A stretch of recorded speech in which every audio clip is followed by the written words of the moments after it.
आहुती देणार आहे, एक मंत्र म्हणणार आहे आणि देवा कृष्णाच्या चरणावर वाहताना जसं फुल वाहतो तसं दिव्याच्या पाशी खाली फुल ठेवायचं आणि तो दिवा भोवताल फुलं ठेवत ठेवत असं सजवत नाही, जसं की आपण कृष्णा सजवत आहार करत आहे असा छान सजवत सजवत भोवताल फुलं ठेवायचे आणि भगवंतापाशी आराधना करायची. कारण 7 दिवस जे भागवत केलं त्याचं श्रेय एका दिवशी मिळते.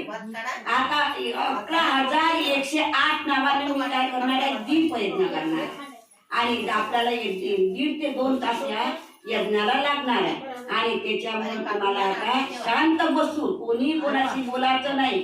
फुलं संपले तर अक्षतेचे 2 दाणे टाकायचे आणि इकडे तिकडे पाहून तुमचा मंत्र चुकला नाही स्थिर मन करून या मंत्राचा उच्चार व्यवस्थित करून पूजन करायचं. बाकी त्याच्याशी बोलायचं नाही. मग आपले मोबाईल बंद करा आणि पदर बिलकुल सावरून ठेवा. पदर इकडे तिकडे जाऊ नका देऊ, कोणाच्या जीवावर पदर पडला नाही पाहिजे.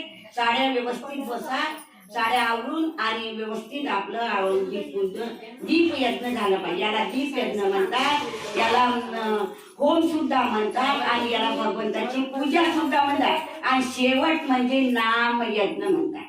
घडी घडी जपावे नाम देवा, काय घडी घडी तुझे काय मला घडला येते तुझे नाम जपाय रे नाम जपाय रे चित्त स्थिर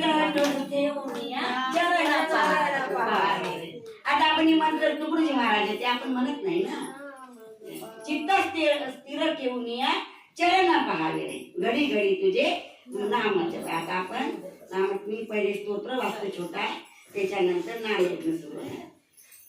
श्री विष्णू सहस्र नामावली श्री गणेशाय नमः. श्री विष्णू दिव्य सहस्र नाम स्तोत्र मंत्रस्य भगवान वेद व्यास ऋषी श्री कृष्ण परमात्मा देवता अनुष्टुप छंद अमृताश भव भानुरिति बीजम देवकी नंदना कृष्णेति शक्तिया त्रिसामा सामगा सामिति हृदय शंख नंदी चक्रति किलकम शारंग धन्वा गदाधरा इत्यस्त्रम रथाग पाणी रक्षोभे इति कवचम उद्धवा शोभन देवी इति परम मंत्रा श्री महाविष्णु प्रीत्यर्थ जपे विनियोगा. गोपाल कृष्ण भगवान की जय, राधा कृष्ण भगवान की जय. श्रीमद् भागवत महापुराण